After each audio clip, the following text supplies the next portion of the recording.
Okay, apropos of absolutely nothing, I recently obtained these two motherboards from two very different transactions, and these boards are quite different, but also quite similar. And I haven't had a lot of outlets for talking about stuff like this lately, so whatever. I'm just gonna talk about these a little bit and put it on my side channel. Maybe people will have comments about it. I don't know.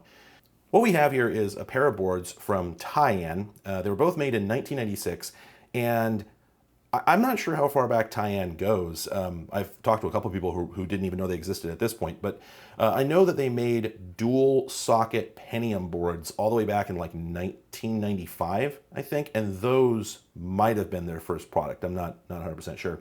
In any case, though, these boards were both made at the same time by presumably the exact same people because for the most part, their specs, other than the CPUs, obviously, are identical, and the design is very, very similar. I mean, the AMI key, for instance, which I think is the keyboard controller, is in literally the same spot.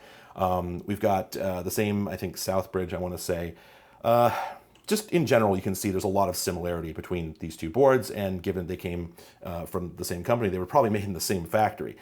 The biggest difference between these, however, is the CPUs, because socket 7, which is the like Pentium MMX socket, was the universal socket for consumer CPUs at this point in time, whereas socket 8 was for the Pentium Pro, which, well, these were the fastest x86 processors in the world at this point in time. And in fact, these are 200 megahertz models. So these are literally the fastest chips you could buy in 1996 from any vendor. And this board has two of the bastards. So this is an extremely high-end product, whereas the other one is, well, it might be a high-end example of a socket 7 board, maybe. I'm not exactly sure. But I haven't looked at prices for these, but I would bet that this was something like $300, $400, maybe more, and this was probably closer to $200, and it's definitely for a lower end portion of the market. I mean, if you're buying a single Pentium versus two Pentium Pros, that's a huge, huge difference, okay? So despite that, these are still quite similar, right? But there are a couple changes that I find entertaining. One of them is, well, it's unique to the CPU. The Pentium processors, and this here is a Pentium 133, had no built-in L2 cache, but they did support L2. It's just you had to add it external to the CPU. So this here is your L2 cache, which is bizarre to think about because nowadays this is literally inside the CPU core, along with level 3 cache. At this point in time, however, it was only L1 cache in the CPU.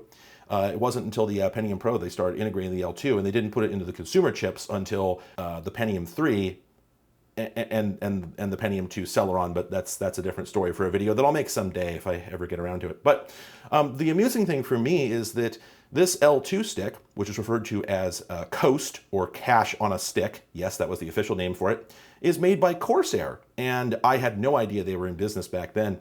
In fact, here we go. It's actually got the modern Corsair logo with the pirate ship sails. So I had no idea they were in the business back then. So, I thought that was kind of amusing. Another amusing difference, though, is that this board was made on the cusp between SIMs, 72-pin memory, often referred to as EDO, though I'm not sure if all of it actually was EDO, and DIMMs, or what we would later refer to as SDRAM, which I'm not sure if that actually is the difference. I don't know if this is DRAM and that's SDRAM, or if it's just a convenient handle people used. I've never looked into it. But in any case, this chipset apparently supported both flavors. But notice that they've got more SIM slots than DIMMs, and also notice that the Pentium Pro, the higher end board, only has SIMs. And that seems strange, right? You think to yourself, well, wouldn't the higher end board have the new hotness? And I don't actually know why it doesn't. My guesses are totally specious. They are just guesses. But one, maybe SDRAM wasn't considered reliable yet. Maybe you couldn't get it in the quantities, speeds, and reliability that people were used to for conventional SIM memory. And for the sort of applications that this board would have gone into, which would have been servers and workstations, reliability would have been important.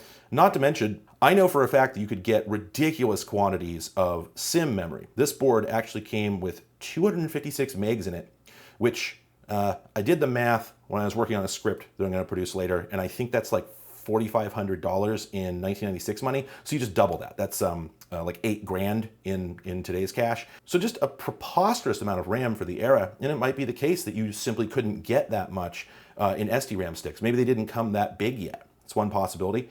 Another is that people may have already had SIMs and they wanted to use them. And if you didn't put all these slots on here, then they'd be limited in how many sticks they could fit in there. This board can actually take half a gig of 72-pin memory, which again, that's like $8,000 of memory. But if you had it and you wanted to use it, it made sense that you might put it in a machine with 2 CPUs. I mean, there were very few machines with 2 CPUs at this point in time. So whoever bought this had some heavy-duty task in mind. Another thing that's weird is that the Pentium Pros required voltage regulators, and I've never been really 100% sure why this was. Like, let's just pull this out of here. So these are VRM boards, and these were actually specified by Intel. These are not a board manufacturer thing. Intel's documentation for the Pentium Pro actually has this like connector and slot layout. So these were actually standardized between boards.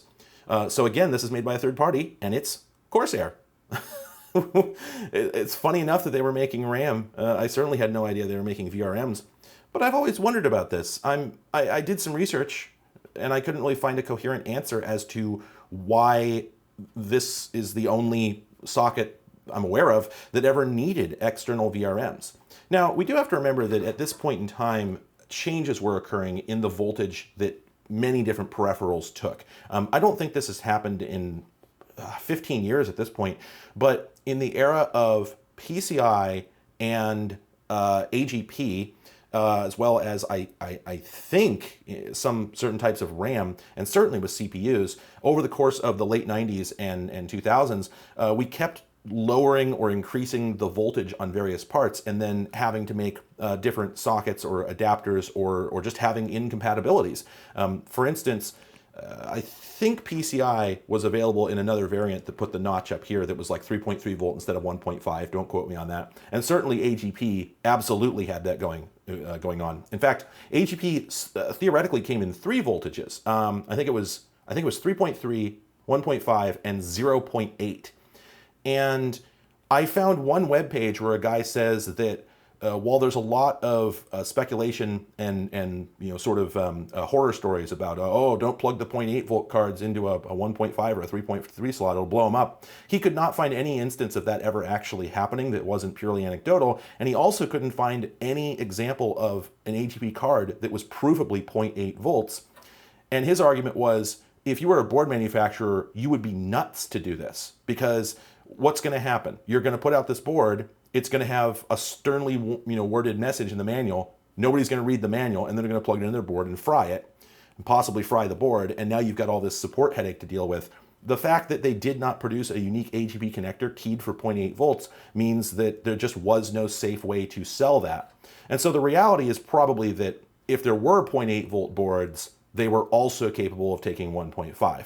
And I think that's much more likely. But in any case, there were CPUs as well that had incompatible voltages. And there are examples of, for instance, AMD CPUs, I believe, that would plug into a board intended for a Pentium with a little daughter board, like an interposer, with a VRM built into it. And so all that makes sense, right? I can understand why there would be different voltages of CPU and that the motherboards couldn't compensate for that. Modern motherboards, and this is not a thing I ever really hear anybody talk about, but modern motherboards have incredibly sophisticated voltage regulating circuitry on them that can produce an incredible range and precision of voltages through purely digital control with feedback and current following and all this stuff. Nobody was doing that back then. You were mostly getting your voltage direct from the power supply. In fact, now that I think about it, I don't think there's any VRMs on these boards at all. I don't believe there's any power circuitry. I think they're fed straight off the PSU. So these were very primitive times. And so I kind of wonder if that's what's going on with the VRM modules. That with the Pentium Pro, Intel found that the reliability of the power supplies at the time, which were still fairly primitive switch mode power supplies, they were also very often extremely cheap and crappy, and nobody had really verified their performance, because we didn't have any of the standards that we have now. And so Intel may have found that power supplies of the time just generally weren't reliable enough to drive such a high performance processor, since the motherboard manufacturers weren't prepared to start putting super high performance VRMs directly on the boards. Then outsourcing it allowed you to at least replace the VRM if it turned out that it wasn't performing to standards. Whereas you couldn't really do that with a motherboard or a power supply because they're just too big and expensive and have so many other interactions with the rest of your machine. Again, I'm making all that up. I don't really know, but I will say this looks like a pretty beefy piece of gear. I mean, we've got a couple transistors on here. We got a controller chip here, a whole bunch of passives, and then just a whole raft of capacitors here. Yes, that's a 680 microfarad, which ain't shabby. And there's 1, 2, 3, 4, 5, 6, 7, 8 of them, all presumably in parallel. So it's quite a bit of capacitance, quite a bit of resilience for this processor. But yeah, if somebody has a lead on a more concise explanation of why they needed these and had never needed them before, let me know. I'll take it. Another thing that's interesting is the heatsink fan combos. These were still relatively novel at the time. Like the Pentium processor here has one as well. But check this out. If we pull this guy out, it's actually glued to the CPU, and I don't believe that was aftermarket. I think it came that way. Yeah, because this has got the official branding on it, and this is usually how I see these things. So I think these were all cemented onto the CPUs. And there were actually processors that didn't come with this pre-installed, I think from Cyrix and AMD both, I want to say, that actually had silkscreen on the top that said requires heatsink/fan, because people were not yet used to the idea that processors required that much active cooling. I mean, you go back just a year or two, and a lot of processors didn't even have a passive heat sink on them, let alone a fan. I've just realized that this is branded FanSync 3. So yeah, this was a pretty novel concept at the time. We were still figuring out the fan situation. You'll notice that this board has no fan headers on it, and that this cooler just plugs into a Molex connector, so you had to use a splitter off a hard drive cable. These ones, on the other hand, these are weird because they came out of a server chassis, and the like OEM had put these custom connectors on it because that server chassis actually had an active fan speed control board in it, as far as I can tell, which is a pretty rare thing for this era in computing. But as you can see, these actually have the tachometer lead. The sinks themselves, however, I'm sure these are either official Intel or not too different, and they have an interesting quality, which is the fans are actually just tabbed into place, and you can just pull them out like that. And I think part of the reason for that is I have found that when you go to uninstall and reinstall this, this metal band here can actually run into the fan blades, and then you have to take it off and take the damn latch out and put it back in and fiddle with it for a bit to get it to stop doing that. So I think that's part of why this comes off so easily. Is I think they just realized that if they didn't make this removable, they were shooting themselves in the foot. Also, it just makes it a lot easier to install these because you're going to have all this cabling hanging off of it, right? When you go to put this thing in the machine, if your case doesn't have a removable motherboard tray, it can be really irritating fiddling with all this stuff. So being able to just very quickly take these off to make the board simpler to deal with, and then once it's in, you just pop them back on there, is a really cool idea. And I wish they'd continued doing this rather than using screws or whatever. Now, there's another somewhat glaring difference between these two boards that I find the most amusing. You probably haven't noticed it, but no tantalums. These are tantalum capacitors, and a lot of people curse their name. You see, tantalums are actually a kind of electrolytic cap. So they work much like these aluminum electrolytics. They're polarized, so if you install them backwards, they explode. And just like aluminum capacitors, they also go bad over time. Now, I can't remember, I don't think they're wet. I don't think they're drying out. I think it's actually a breakdown, like a crystallization of like a hard mineral layer in there or something like that. But basically, some quantity of these tantalum caps are probably dead shorts right now. And in fact, please don't hate me, I got 4 of these dual Pentium Pro boards. It was a weird situation.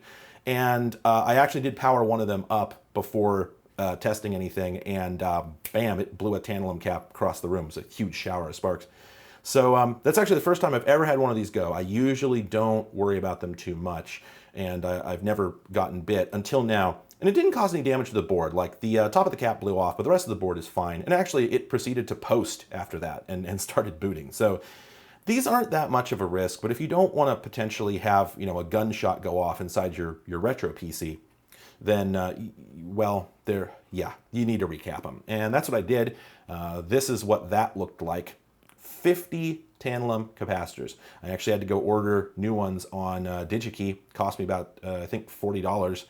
And if you're curious, I replaced the tantalums with tantalums because, and this is what brings us around to the difference between the two boards, they're actually a higher quality component. You can get aluminum electrolytics for quite a bit less, but the reason they still make these and the reason they made them back in 1996 is because they've got lower ESR, or equivalent series resistance, which makes them better at filtering ripple at high frequencies, which is exactly the situation you'd be dealing with on a motherboard. Like these caps up here between the PCI and ISA slots, those are dealing with very rapidly changing power requirements from PCI and ISA cards. And so a lower ESR is potentially going to produce a more stable machine. So it makes sense that on the Socket 7 board, the lower end model, that at the time they would have perceived the aluminum caps as the cheaper option, right? And they couldn't have known that the tantalums were going to become little tiny hand grenades, 30 years later, nor would they have cared if they did know. And it doesn't really matter. It's not really ironic at all in reality, but it is a little funny that this board scares the hell out of me because I haven't recapped it yet. But this one I am perfectly happy to plug in and turn on. I have no doubt at all that it's going to work because this style of capacitor that doesn't have the little cutout on the top, I never see these blown. And on top of that, this is just before the capacitor plague. It didn't really pop off until like 98, I want to say. 98, 99 is really when the cap plague started getting bad. So I have really no doubt that these caps are fine, or at least, well, within tolerance enough to function. But I will warn you that, yeah, if you ever get a board this rare and it's got these little orange droplet capacitors on it, bite the bullet, do the work, because I've never actually heard of a tantalum capacitor blowing up and damaging a board. I've literally never heard of that happening. But do you want to take the risk? Because technically, when I power this on, one of the voltage rails is probably going to be dead shorted. And if the cap doesn't blow after a quarter of a second, then you've got a short between 5 volts and ground that's got 40 amps of power flowing through it. That could fry a trace on one of the intermediate layers in the motherboard, and you can't fix that. You can't even diagnose that. So I would say don't take a risk. I do not intend to power on this board until it's recapped. But fortunately, you don't really see tantalum capacitors very much on motherboards after the late 80s. I don't know that I've seen one on anything from the early 90s onward. So again, this is just an example of a company going with what was at the time considered a strangely overpriced value add, right? Like, I wouldn't be surprised if this is one of the only Pentium Pro motherboards that actually has this, because I think Tyan was just trying to set it apart from the competition by using the more expensive parts. I think on most motherboards of this era, you would just see aluminum capacitors. Now, here's one that's considerably more ironic, though again, in a way they could not possibly have known at the time. A feature on here that you might be shocked by is that it actually has USB. That is a USB 1.0 header. That's why it looks so weird. It's just it's a single row of 5 pins instead of the double row of 5 pins with the one missing for keying that we're used to nowadays. And at this point in time, they had not standardized the USB header pin out. So you would sometimes see a single row of pins like this, and then somewhere over here, I think down in there is a second one of those. So, later on we would get the standard USB header with the 2 rows next to each other, and that would feed 2 separate USB ports simultaneously. Well, here you would have to get 2 separate cables and run one here and one all the way over here. Why? I don't know why they had to do it that way, but in any case, the bummer about this, however, is that those headers all had different pinouts. So while this 1x5 is actually compatible, as far as I can tell, with the modern standard one. I mean, you can only plug in one half of it, right? The other half's going to be hanging off the other side. But this is theoretically compatible with it. Whereas there were several other designs using 2 rows of 5 that are completely incompatible and will either not work, or if you're really lucky, it'll actually fry your board, because the pinout on them looks like this. You've got power, data plus, data minus, ground, and on the other side you've got ground, data minus, data plus, power. Well, later on they would invert one of those rows. So you've got the two powers next to each other, the two grounds next to each other, and so generally speaking, those are bound together at the plug. And so if you plug a modern USB adapter into one of those old headers, you'll short out the board +5 to ground and probably fry traces all over the place. So it's very lucky that this one has that style header, but here's the weird thing. This board also has USB, except it is using the 2 rows of 5, and so it is unsafe to plug the header into this one. That probably will fry the board, and that's weird, right? Because they designed these boards at the same time, and it's clearly the same people, and yet they decided to go with 2 different approaches to it. And this one is, well, again, they couldn't have known that later on there would be a cable that would short this out. Although I don't know why they chose to invert the pin layout like that to begin with. It seems like a weird, oh, right, duh, what am I thinking? It's because since they didn't key this, they had to make it possible to plug the connector in either way. And so if you flip the pins on one side, then when you turn it around, nothing changes. So that was their approach instead of using a key, which is weird because they don't need all 10 pins. USB only uses 4 pins per port. And at this point in time, keying was widely used. All these other connectors here for the COM port, the parallel port, I think, the IDE ports, they all use key pins. So why didn't they do that with USB? I have no idea. It was just the Wild West. But since we're over here, this brings us to the last quirk. It's not a difference between these boards, but it is a strange thing that was going on at this point in time. And it has to do with the keyboard port here. So if you know your old computers, you'll know that back in the day, they used this big MIDI style connector, which is called a 5-pin DIN plug for the keyboard, right? And that was actually introduced on the original IBM PC, the 5150, and they continued using it with the XT and the AT, and they didn't switch to the modern PS2 connector until the PS2, right? And then that took off and became a de facto standard. But up until that happened, everyone was using this style of board, which is called Baby AT. Now, let me illustrate that. It's called Baby AT because it's a cut down version of the basic layout that was used in the IBM PC AT. So if I remember correctly, this is basically the same board, except a full-size board would come out to, I think, about here. Well, that was absurdly oversized by the 90s, so manufacturers just cut it down. I think it was a de facto standard, I don't recall. But technically, I believe that this board will mount in an original IBM PC-AT case and will use the original power connector, and the keyboard connector will end up, in the spot where it's supposed to go. And what that means is that there's no room on the back for ports, because it wasn't until ATX that we got the idea of the I/O area, that cutout on the back with the rectangular opening through which you can have as many ports as you can fit into the space, right? This is from just a year later, I think. I think this is 97, maybe 98.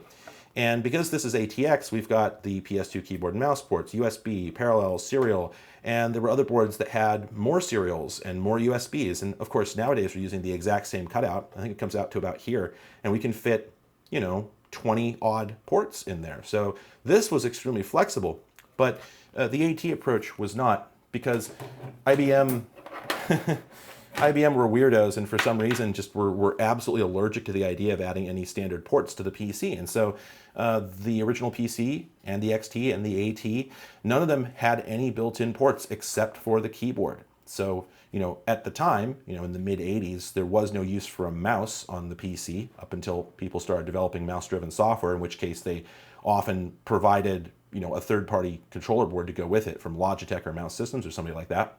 It wasn't until the late 80s when, OS2 and Windows were supposed to become the dominant OSs on the platform. That did take a few more years, and of course OS2 didn't really go anywhere. But at that point, there was incentive for, the bigwigs, such as IBM, who wanted OS2 to take off, to put a mouse port directly on the machine and for everybody else to support it, e.g. Microsoft. And so IBM introduced PS2, and that became standard on everything. But there was no way to add that retroactively to the baby AT specification. I mean, IBM didn't care because as far as they were concerned, you shouldn't be buying ATs anymore. That was over. You were supposed to buy a PS2. And the fact that nobody but them could make PS2s just means, well, then you should really think about buying an IBM, shouldn't you, right? Dumbass? Well, so what actually happened is header boards. When you built a PC with a baby AT board, you would have to plug in a bunch of adapters to all these headers over here. This is serial 1 and 2. This is the printer port. Oh, I'm sorry, that's the floppy drive. Obviously, there's USB. And then the mouse port is over here next to the keyboard port. This actually does have a PS2 mouse interface, and this is the adapter you'd plug into it. But it's kind of a weird one because it is keyed, but take a look at how it's keyed. While most keyed connectors would just lose one pin here or there, this one actually loses two. And they're not, both in one corner, they're in the middle, producing this U shape. And that's a very odd way to do it. But if we take a look at the board here, sure enough, that's the shape of the pins. But here's the thing. Do you notice how there's a white rectangle silkscreen on the board there? And do you notice how there's these three big pads in front of it that are just filled in with solder? Well, check this out. If we flip this over and take a look at the back, I know it might be a little hard to tell what we were looking at, but right here, that's the keyboard port, and right there is the mouse port. Now you'll notice these pins back here that are staggered like this, those are the pins for that big 5-pin DIN connector. But look inside them. There's also a set of 6 pins in that peculiar U shape. Can you guess what that is? Yeah, that is the pinout for a mini DIN 6 connector. In other words, a PS2 port. Because, as it turns out, this board could have been populated with the more modern connector. If you were to desolder this full-size DIN and desolder this header here, you could actually get a pair of mini DIN 6-pin sockets and install them there. And then you would have the modern PS2 mouse and keyboard port. You might be wondering, well, if it's just a replacement for the plug, then how is the protocol compatible? The AT protocol and PS2 keyboard protocol are identical. It's just a different plug. So you could absolutely upgrade this aftermarket if you wanted to PS2. Now, that does beg the question, how would it come out the back of the case? Well, there were a couple different approaches to it.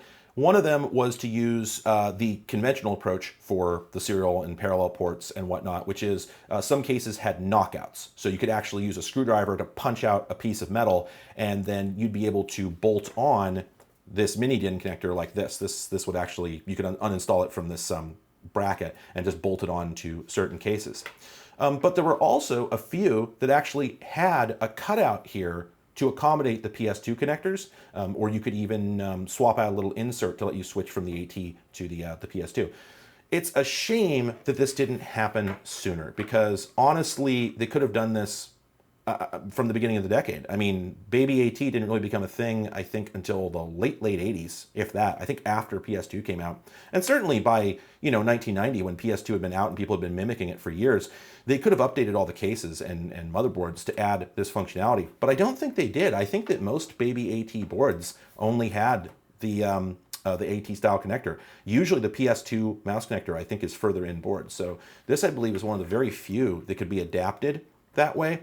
And it's not a huge change in quality of life, but it is interesting that they did it, because I've looked at other pictures of Tyan boards. I've never seen them with the 2 connectors on there. So I'm not sure if that was there for like OEM use, or if Tyan was anticipating that there'd be an explosion in PC cases with that cutout that never happened. Because the thing is that AT at this point was moribund. I mean, ATX, like I said, was just about to come out. It had come out actually in 1995. By the time this board was made, it was actually outdated. But of course, not everybody switched over on it, immediately. But this board here represents, where the future was. By a year later, I don't think anybody was buying AT anymore. It was all ATX, and it just was such a massive improvement that I think probably the case manufacturers didn't see any point in spinning up new assembly lines to make cases for a standard that was obviously about to die. So I don't know that I'm ever actually going to see this used in anything, but I gotta admit, I'm tempted to try and track down one of those cases just for the hell of it, just to see a baby AT machine with the less irritating connectors on it. And that's it. Yeah, that's all I got. Like I said, I had no plan for this video. I'm just going to go ahead and end it here. I promise I'll be back on the main channel in the near future. Things have been difficult lately, and I just wanted to reach back out and sort of connect for the first time in quite a while. So thank you all for watching. Keep your stick on the ice.